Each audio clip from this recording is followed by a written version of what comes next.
team, you know how to work with Git as a Git repository. Remember what you're doing. You have your code.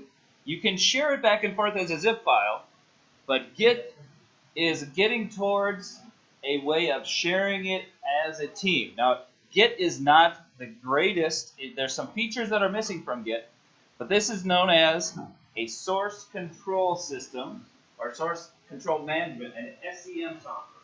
So there will be quizzes over this stuff, and you're going to be using Git mostly. But remember, software control management, SCM, also known as version control system.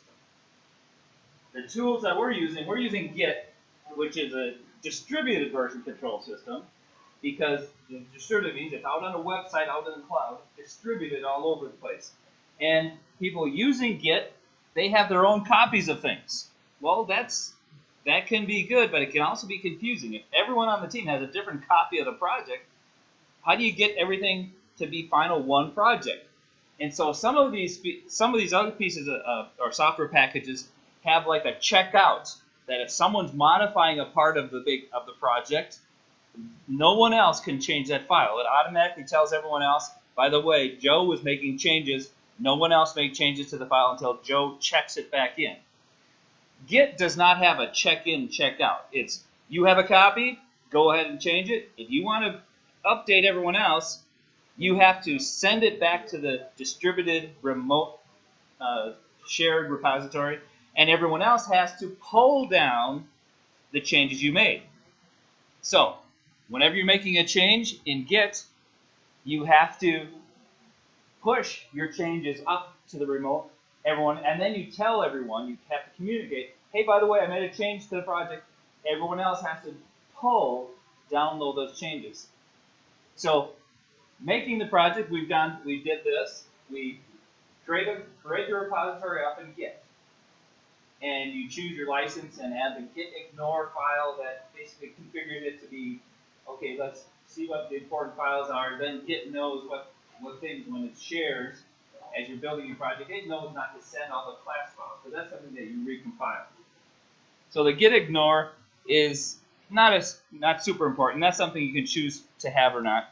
The license, that's something that you put in there. If this code project you're working on ever goes big time and people are buying it, you want to have at least some kind of license. The GNU version 2, the GPL version 2 is the one I usually select.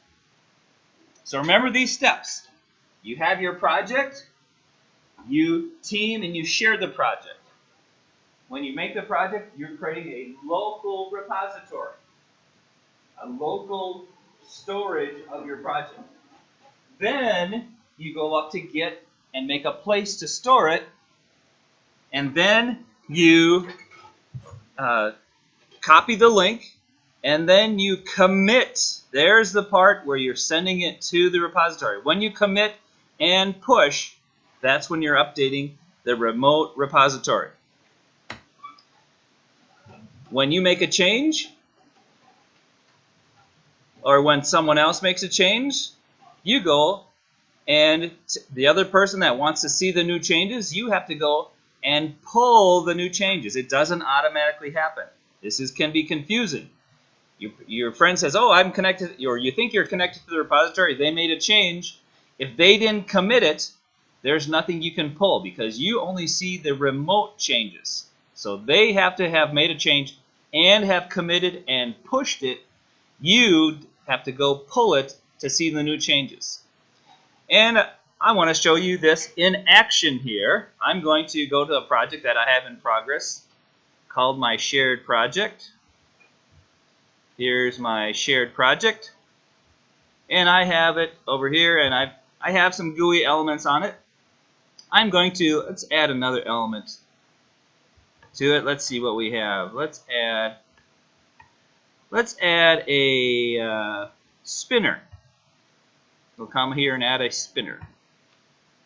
All right, and let's run and just see how that spinner behaves. There's my spinner. I can spin that number up and down. Okay, I've added a spinner. Now I'm going to right-click on my project and team commit my changes.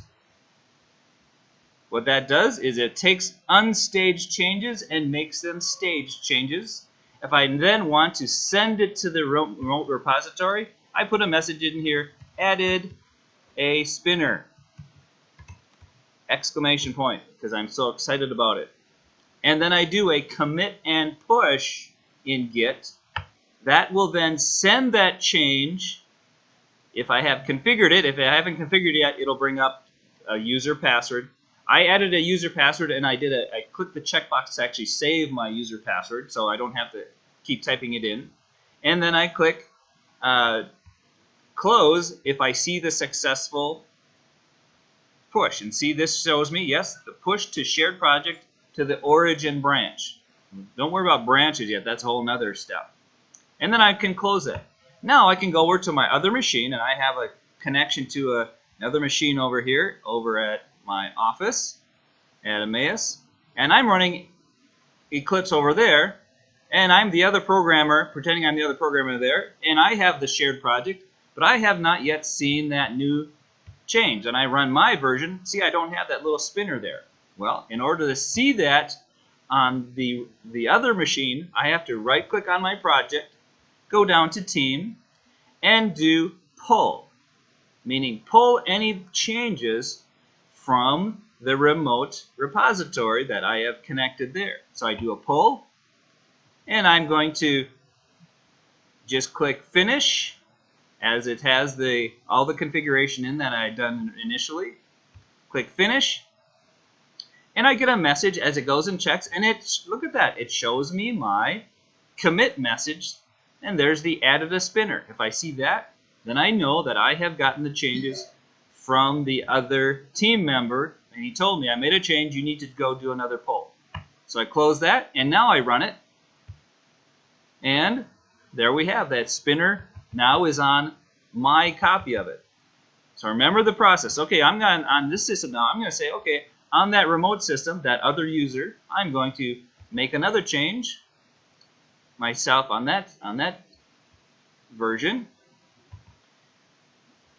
And I'm going to, let's add another element as that other user. And let's go ahead and add a scroll bar. Haven't played with scroll bars much yet. Let's add a scroll bar.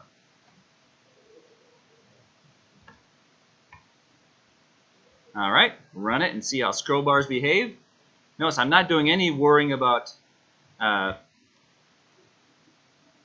action listeners at this point. I'm just seeing how these little elements behave, just testing the sharing. Okay, added that. Now, in this project, I go back to my main menu. I don't know why that took over the screen. I'm going to right-click on my project and Team and do a commit. The old commit screen. Oh, here's my shared project. Let's see if I can drag this up here. My staged changes my unstaged changes goes to staged, and then I do a commit. Oh, I have to give a commit message. Added scroll bar, commit and push, confirmation message. Now I come back to this system and right click, team, pull. So push and pull, commit, push, pull is the sequence of events. There is added a spinner, it should see the other message, added a scroll bar, and now I have the updated version. And there's the scroll bar now on both systems. Other systems, if you're using it, will automatically inform you of changes, will not let you change something someone else is editing. With Git, that's not the case. So you have to have the caution here. If two people are making